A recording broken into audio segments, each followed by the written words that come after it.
இந்தியாவுடைய அரசு வங்கியை சார்ந்த மிக முக்கியமான அதிகாரிகள் நேத்து ராகுல் காந்தியை பார்த்து மிக முக்கியமான ஒரு விஷயத்தை பத்தி டிஸ்கஸ் பண்ணிருக்காங்க. கிட்டத்தட்ட 6 லட்சம் கோடி கடந்த 5 ஆண்டுகளில் அரசாங்க வங்கியில் இருந்து காணாமல் போயிருக்கு. இது குறித்து நிர்மலா சீதாராமன் ஏன் வாயை திறக்க மாட்டேங்கிறாங்க? மோடி அரசாங்கம் அரசு வங்கிகளை என்ன செய்துகிட்டு இருக்கு? அவங்களுக்கு அரசு வங்கிகள் குறித்து என்ன அஜெண்டா இருக்கு? நேத்து பாராளுமன்றத்தில் நடந்த மிக முக்கியமான ஒரு விவாதம். கடந்த 6 மாசத்துல Punjab national bank, SBI bank, இது மாதிரி 4 அரசு வங்கிகளுடைய 42,000 கோடி கழிக்கப்பட்டிருக்கு. இது குறித்து நேத்து பாராளுமன்றத்தில் மிக முக்கியமான ஒரு டிஸ்கஷன் வந்திருக்கு. யார் யாருக்காக இந்த 42,000 கோடி கழிக்கப்பட்டிருக்கு? நேத்து ராஜ்யசபாவில் நடந்த விவாதம் என்ன? இது குறித்து மத்திய அரசாங்கம் என்ன மாதிரியான தகவலை கொடுத்திருக்காங்க? ராகுல் காந்தி நேரடியாவே கேட்கிறார். கடந்த 5 வருஷத்துல SBI பேங்க்ல இருந்து மட்டும் கிட்டத்தட்ட 3 லட்சம் கோடி கழிக்கப்பட்டிருக்கு. ஒரு அரசு வங்கியில் இருந்து யாரை கேட்டு இவ்வளவு பணம் கழிக்கப்பட்டிருக்கு? இந்த பணத்தை யாராருக்கெல்லாம் இவங்க கொடுத்திருக்காங்க? அந்த பட்டியலை ஏன் அரசாங்கம் வெளியிட மறுக்குது? குஜராத்தை சார்ந்த 10 நிறுவனங்கள் ஒட்டுமொத்தமா வாங்கின கடன்ல கிட்டத்தட்ட 3 லட்சம் கோடி கழிக்கப்பட்டிருக்கு. யார் அந்த 10 குஜராத் நிறுவனம்? எதுக்காக அவங்களுக்கு பணம் கழிக்கப்பட்டிருக்கு? இவங்களுக்கு மோடிக்கும் என்ன தொடர்பு? SBI வங்கி திடீர்னு அதானிக்கு கிட்டத்தட்ட 12,700 கோடியை தள்ளுபடி செஞ்சிருக்காங்க. குறிப்பா ஒரு ஏர்போர்ட்டுக்கு வாங்கப்பட்ட கடன் உடனடியாக தள்ளுபடி செய்யப்பட்டிருக்கு. இதுக்கு பின்னாடி இருக்கக்கூடிய அஜெண்டா என்ன? ஏன் SBI வங்கி இது மாதிரி அதானிக்கு தொடர்ச்சியாக பணத்தை கழிச்சுக்கிட்டே இருக்காங்க? இது குறித்து ராகுல் காந்தி எழுப்பியிருக்கக்கூடிய மிக முக்கியமான 3 கேள்விகள் என்னென்ன? நேற்று பாராளுமன்றத்தில் மிக முக்கியமான ஒரு டிஸ்கஷன் நடந்திருக்கு. இன்னொரு பக்கம் பாத்தீங்க அப்படின்னா ராகுல் காந்திய மிக முக்கியமான வங்கி ஊழியர்கள் சந்திச்சு ரொம்ப ரொம்ப ரொம்ப இம்பார்ட்டன்டான ஒரு விஷயத்தை பத்தி டிஸ்கஸ் பண்ணிருக்காங்க. முதல்ல பாராளுமன்றத்தில் என்ன நடந்துச்சு அப்படின்னா, கடந்த 6 மாசத்துல மட்டும் ஏறத்தாழ 42,000 கோடி ரூபாய் அரசு வங்கிகள் இருந்து கழிக்கப்பட்டிருக்கு. அதாவது அரசு வங்கிகள் எதாவது வங்கி அப்படின்னா SBI bank, Punjab national bank, union bank of India, bank of Baroda, இந்த 4 பேங்க்ல இருந்து மட்டும் 42,000 கோடி ரூபாய் ரைட் ஆஃபா கழிச்சிருக்காங்க. அதுல குறிப்பா பாத்தீங்கன்னா SBIல தான் அதிகமா பணம், 8,312 கோடி, பஞ்சாப் நேஷனல் பேங்க்ல 8,061 கோடி. இவ்வளவு பணத்தை எதுக்காக தொடர்ச்சியா ரைட் ஆஃப் பண்ணிட்டே இருக்காங்க? யாராருக்கெல்லாம் ரைட் ஆஃப் பண்றீங்க அப்படிங்கிற டிஸ்கஷன் தான் பாத்தீங்கன்னா பாராளுமன்றத்தில் நடந்துச்சு. ஆனா மோடி அரசாங்கம் இதுவரைக்கும் யார் யாருக்கெல்லாம் நாங்கள் பணத்தை தள்ளுபடி பண்றோம் அப்படிங்கிறது குறித்து எந்த டீட்டெயிலுமே அவங்க வெளியே சொல்றது இல்ல. கேட்டா பல நிறுவனங்கள் திவால் ஆயிருச்சு, திவால் நோட்டீஸ் கொடுத்துட்டாங்க அப்படிங்கிற பேர்ல ட்ரிபியூனல் ஒரு முடிவு எடுத்துட்டாங்க அப்படிங்கிற அடிப்படையில இவங்க தொடர்ச்சியாக ரைட் ஆஃப் பண்ணிக்கிட்டே இருக்காங்க. ரொம்ப சிம்பிளா அந்த ரைட் ஆஃப் நம்ம எப்படி புரிஞ்சுக்கணும் அப்படின்னா, இதை NPA அப்படின்னு சொல்லுவாங்க, நான் பெர்ஃபார்மிங் அசெட்ஸ். ஒரு கார்பரேட் கம்பெனிக்காரன் ஒரு SBI பேங்க்ல போய் ஒரு 10,000 கோடி பணத்தை கடனா வாங்குறான். அவனால திருப்பி கட்ட முடியல அப்படின்னா, அவன் கட்ட முடியாத பணம் இருக்கு பாத்தீங்களா, நான் என் நிறுவனம் திவால் ஆயிடுச்சுன்னு சொல்லி திவால் நோட்டீஸ் அனுப்பிச்சிட்டான் அப்படின்னா, அந்த 10,000 கோடியை ஒரு 5 வருஷமோ 10 வருஷமோ கழிச்சு இந்த பேங்க் கழிச்சிருவாங்க. அவங்களுடைய பேலன்ஸ்ல இருந்து ரைட் ஆஃப் பண்ணி காமிச்சிருவாங்க. அதுல இருந்து எவ்வளவு பணம் வசூல் பண்ண முடியுமோ அவ்வளவு வசூல் பண்ணுவாங்க. வசூல் பண்ண முடியாத பணத்தை அப்படியே ரைட் ஆஃப் பண்ணி பேலன்ஸ் ஷீட்ல இருந்து கழிச்சு காமிக்கிறதுக்கு பேர் தான் இந்த ரைட் ஆஃப் அப்படின்னு சொல்லுவாங்க. இதை பார்க்கும்போது நமக்கு ரொம்ப அதிர்ச்சியா இருக்கு. இந்தியாவில் இருக்கக்கூடிய சாதாரண ஏழை பாளைகள், எஜுகேஷன் லோன் வாங்குறவங்களா இருக்கட்டும், இல்ல விவசாய கடன் வாங்குறவங்களா இருக்கட்டும், இது மாதிரி சின்ன சின்ன சிறு குறு தொழில் பண்ணக்கூடியவங்க கடன் வாங்குறவங்களா இருக்கட்டும், இது எல்லாத்தையும் மிரட்டி மிரட்டி அரசாங்கம் வாங்கிட்டு இருக்கு.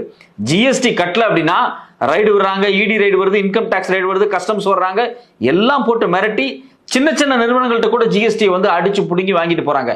ஆனா பல்லாயிரம் கோடி, பல லட்சம் கோடியை பணமாக கடனாக வாங்கிட்டு இருக்கக்கூடிய இந்த கார்பரேட் கம்பெனிகள் பணத்தை செட்டில் பண்ண மாட்டேங்கிறாங்க. அவங்க ஒட்டுமொத்தமா செட்டில் பண்ணாம நாங்க திவால் ஆயிட்டோம் அப்படிங்கிற பேரை திவால் நோட்டீஸ் கொடுத்துட்டு எஸ்கேப் ஆயிட்டு இருக்காங்க. இந்தியா விட்டு தொடர்ச்சியா ஓடிக்கிட்டு இருக்காங்க. அது ஒரு பெரிய பட்டியலே இருக்கு. நீரவ் மோடியில் ஆரம்பிச்சு மல்லையா வரைக்கும் பாத்தீங்க அப்படின்னா எக்கச்சக்கமான ஆட்கள், கிட்டத்தட்ட 60க்கும் அதிகமான ஆட்கள் வெளிநாடுகள்ல பாஸ்போர்ட் வாங்கி வச்சிருக்காங்க, வெளிநாட்டு தீவுகள்ல பாஸ்போர்ட் வாங்கி வச்சிருக்காங்க. அவங்க எல்லாம் பாத்தீங்கன்னா இந்தியாவில் பெரிய பெரிய வங்கிகள்ல கடன் வாங்கினவங்க. இந்த பெரிய பெரிய வங்கி அப்படின்னு நம்ம சொல்லும் போதே நம்ம புரிஞ்சுக்க வேண்டிய ஒரு விஷயம் என்ன அப்படின்னா, பெரும்பாலும் அரசு வங்கியில் இருந்தா அவங்க பணத்தை வாங்கியிருக்காங்க. இதுக்கு மிகச்சிறந்த எடுத்துக்காட்டு என்ன அப்படின்னா, கடந்த 6 மாசம் மட்டும் 12,000 கோடி நம்ம பாக்குறோம். மோடி ஆட்சியில 2015 இருந்து 2023 இந்த இடைப்பட்ட காலத்துல பாத்தீங்க அப்படின்னா 10 லட்சம் கோடியை கடனாக வாங்கின பணத்தை தள்ளுபடி பண்ணிருக்காங்க. இதுல 60% பணம் அரசு வங்கியினுடைய பணம். இதுதான் நமக்கு ரொம்ப அதிர்ச்சியா இருக்கு.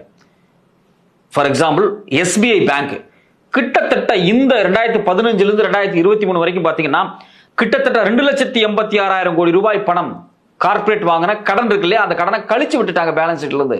இதே மாதிரி தான் பஞ்சாப் நேஷனல் பேங்க், அவங்க கிட்டத்தட்ட 1 லட்சம் கோடி, பேங்க் ஆஃப் பரோடா 92,000 கோடி, யூனியன் பேங்க் ஆஃப் இந்தியா 78,000 கோடி, பேங்க் ஆஃப் இந்தியா 62,000 கோடி. இது எல்லாத்தையும் டோட்டலா கூட்டி பார்த்தீங்கன்னா 6 லட்சம் கோடி வருது.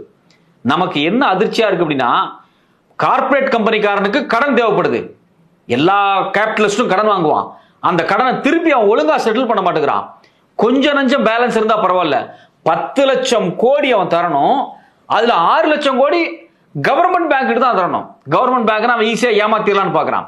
அதனாலதான் பாத்தீங்கன்னா பெரும்பாலான கார்ப்பரேட் முதலாளிகள் இந்தியாவில கடனை வாங்கிட்டு வெளிநாட்டுக்கு தப்பிச்சு வர்றான் பாத்தீங்களா, அவன் எல்லாமே அரசு வங்கியில தான் அதிகமா கடன் வாங்கியிருக்கான். ஏன்னா அரசு வங்கியில கடன் வாங்கிட்டா இங்க இருக்கக்கூடிய அரசாங்கத்தை பயன்படுத்தி, மோடி அரசாங்கத்தை பயன்படுத்தி, நிர்மலா சீதாராமன் பேசி ஏதோ ஒன்று சமாளிச்சு இந்தியா விட்டு வெளியே ஓடிட்டா பணத்தை கட்ட வேண்டியதில்லை அப்படிங்கிற முடிவுல தான் தொடர்ச்சியாக இந்த பணத்தை வந்து அரசு வங்கியில இருந்து வாங்கி இதை கட்டாம தவிர்த்துக்கிட்டே இருக்காங்க. இது குறித்து தான் பாத்தீங்க அப்படின்னா நேத்து இந்தியாவினுடைய அரசு வங்கியினுடைய ஃபெடரேஷன் போய் ராகுல் காந்தியை பார்த்து ரொம்ப முக்கியமா சில விஷயத்தை டிஸ்கஸ் பண்றாங்க. இந்தியாவில் தொடர்ச்சியாக அரசு வங்கிகள் எல்லாத்தையும் நலிவு ஏற்படுத்துற மாதிரி ரைட் ஆஃப் பண்ணிக்கிட்டே இருக்காங்க.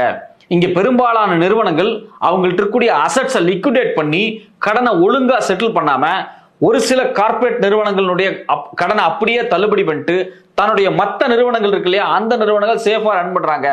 இது வந்து ஒட்டுமொத்தமாக இந்திய பொருளாதாரத்தையும் இந்திய வங்கிக்கே ஒரு ஆபத்து அப்படிங்கறத நேற்று டிஸ்கஸ் பண்ணப்பட்டிருக்கு. இதுல ரொம்ப குறிப்பிட்டாப்ல விஷயம் என்ன அப்படின்னா, இந்த ஆல் இந்தியா பேங்கர்ஸ் ஃபெடரேஷன் ஒரு கருத்தை சொல்றாங்க. அவங்க ஒரு அறிக்கையாவே சில ஆண்டுகளுக்கு முன்னாடி வெளியிட்டாங்க. இந்தியாவினுடைய 13 அக்கவுண்ட், அதுல கிட்டத்தட்ட 10 அக்கவுண்ட் பாத்தீங்க அப்படின்னா குஜராத்திகளுக்கு சொந்தமான அக்கவுண்ட்.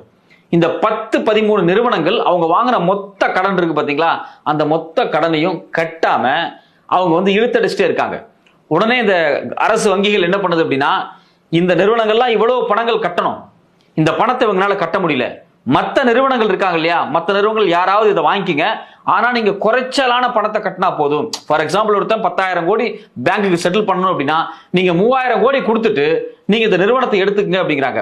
இப்படி 13 நிறுவனங்களுடைய அக்கவுண்ட் வந்து ஹேர் கட் பண்ணப்பட்டிருக்கு அப்படிங்கிறாங்க. ஹேர் கட் அப்படிங்கிறது வேற ஒன்றும் இல்லை, ஒருத்தன் 10,000 கோடி பணம் தரணும் அப்படின்னா 3,000 கோடி கொடுத்துட்டு வேற ஒரு நிறுவனம் அதை கையில் எடுத்துக்கிட்டாங்க அப்படின்னா பேலன்ஸ் 7,000 கோடி தான் ஹேர் கட்.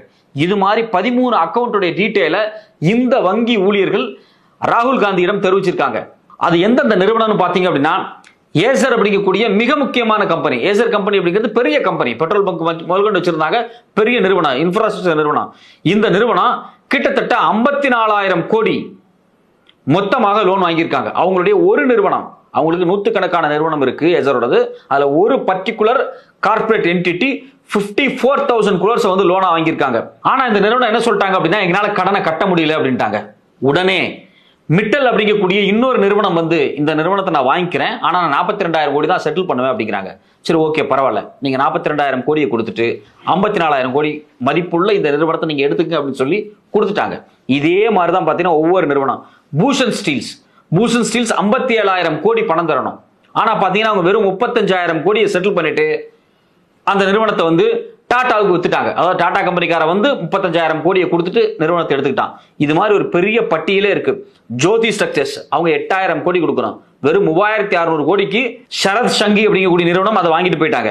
அதே மாதிரி தான் பாத்தீங்கன்னா DHFL நிறுவனம் 91,000 கோடி பணம் தரணும், ஆனா அவங்க வெறும் 37,000 கோடிக்கு பிரமல் அப்படிங்கக்கூடிய நிறுவனத்துக்கு வித்துட்டு போயிட்டாங்க. இதே மாதிரி தான் பாத்தீங்கன்னா எலக்ட்ரோ ஸ்டீல்ஸ் 14,000 கோடி தரணும், அவங்க வெறும் 5,000 கோடியை கொடுத்துட்டு வேதாந்தா அந்த நிறுவனத்தை வாங்கிட்டு போயிருச்சு. இது மாதிரி ஒரு பெரிய பட்டியலே இருக்கு. ஏபிசி ஷிப்யார்டு, வீடியோகான், இது மாதிரி 13 நிறுவனங்கள் மொத்தமாக 4,46,800 கோடி ரூபாயை செட்டில் பண்ணணும். ஆனா வெறும் 1,61,000 கோடியை செட்டில் பண்ணிட்டு மற்ற வேற நிறுவனங்கள் டாடா மாதிரி, அதே மாதிரி கல்யாண் குரூப்ஸ் மாதிரி, வேதாந்தா மாதிரி, இது மாதிரியான பல நிறுவனங்கள் இதை மொத்தமா வாங்கிட்டு போயிட்டான். இந்த ஒரு 13 அக்கவுண்ட் இருக்கு பாத்தீங்களா, இதுல மட்டும் எவ்வளவு லாஸ்னா 2,84,980 கோடி ரூபாய் இந்திய அரசு வங்கிகளுக்கு நட்டம். அப்ப ஒட்டுமொத்தமாக பல லட்சம் கோடி ரூபாய் அரசு வங்கிகளுக்கு இவங்க எல்லாம் செட்டில் பண்ணணும், இந்த 10 குஜராத்திகள் செட்டில் பண்ணணும். ஆனா இவங்க செட்டில் பண்ணல. அதுக்கு பதிலாக வேற வேற நிறுவனங்கள் வந்து கொஞ்சமான குறைச்சலான பணத்தை கொடுத்து அந்த நிறுவனத்தை அப்படியே வாங்கிட்டு போயிட்டாங்க. சரி, இப்ப வேற நிறுவனம் வந்து பணத்தை கொடுத்து வாங்கினா இல்ல, அந்த நிறுவனம் தான் சொந்த காசை போட்டு வாங்கினா கிடையாது, அவனுக்கும் இதே தேசிய வங்கி லோன் கொடுத்திருக்கு. இதை பார்க்கும்போது தான் நமக்கு ரொம்ப அதிர்ச்சியா இருக்கு. ஒருத்தன் 10,000 கோடி பேங்க்ல கடனா கட்டணும், கட்ட மாட்டேங்கிறான்.